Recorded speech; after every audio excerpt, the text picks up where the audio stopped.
For many countries, divorce has only been recently legalized, and the forces that tried to prevent divorce from being legalized were religious organizations using religious arguments about divorce. The arguments, the morality, the stories tend to be very specific to a very identifiable worldview. And this imposition of a specific interpretation of Scripture to say this is the way it should be and this is the way it shouldn't be makes it into a church-state issue. It's a delicate church-state issue. It's not quite as obvious on that level as other ones. You could be for this amendment and not be religious. But the laws that it is trying to put forth, it is trying to incorporate a very specific religious interpretation of the way things should be and make it part of our law. There are all sorts of other things that could happen that wouldn't have to make it a religious issue.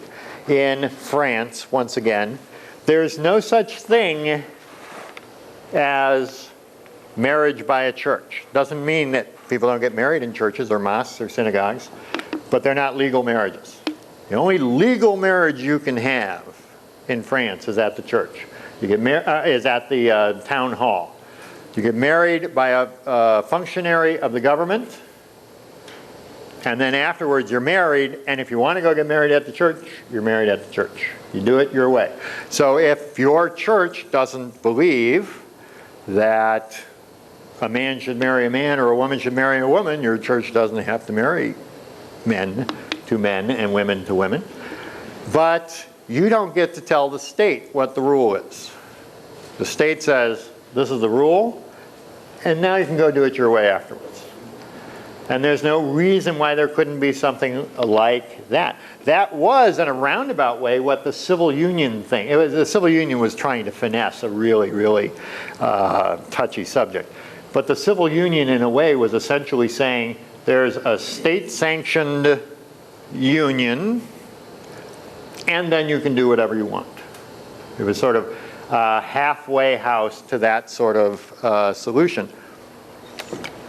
But that solution can be fine, and nobody is hurt. Nobody is forced to change the rules of their own circle, their own church, their own beliefs.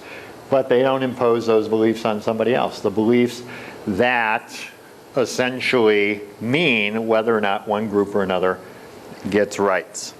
But my main point is, even though I believe it is a separation issue, I think you have to be a little bit more careful when you argue it in the case of Amendment 2 than in the case of 7 and 9, which were much more blatant to me. Doesn't mean they weren't more serious. In a way, this could be more serious, partly because it is so much more difficult to really work it out. But I think we should all be careful when we're arguing and persuading people not to vote for Amendment 2 and make the right arguments when we do that. So at any rate, I'm going to leave it there, and if there are any more questions or comments,